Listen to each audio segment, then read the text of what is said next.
Formal nang nagsimula ang election period para sa darating na Bilang Pilipino 2025. Kaya naman ipinwesto na ang mahigit 1,000 checkpoints para masiguro ang ligtas na halalan. Nasa frontline ng balitang yan, si Dave Abuel.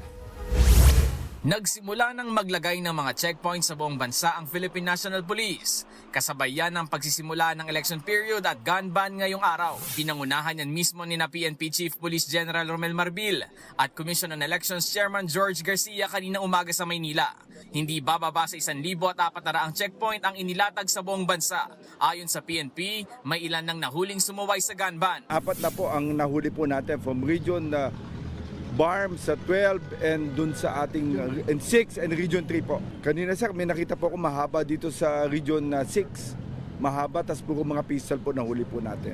Visual inspection lang ang pwedeng gawin ng kapulisan sa checkpoints, pero maaaring pababain ng motorista kung may makitang kahina-hinala. Let's say nakita po may baril po doon o kaya merong nakagapos doon, may nakapiring doon o may mga struggle po. Balak din ng PNP na maglagay ng mobile CCTV camera sa checkpoints para sa transparency. Maiiwasan daw nito ang mga aligasyon ng pang-aabuso ng mga pulis. Po, may mga nagtatanong, pwede po bang kuhanan ng mga nakasakay sa sasakyan yung habang po sila ini-inspection? Wala naman pong problema po yun kung sa tingin nila ay mas magiging ligtas po sila sa pagdaan po doon. Bilang proteksyon naman ng mga pulis, sila ay may body camera at naka-bulletproof vest.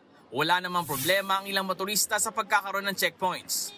We understand na mayroong konting inconvenience pero okay lang. Maaaring makulong ng 1 hanggang 6 na taon ang sinumang lalabag sa gun ban. Nagbabalita mula sa frontline, Dave Abuel, News 5. Mga kapatid, Jess De Los Santos po. Iba na ang may alam at may pakialam sa panahon ngayon.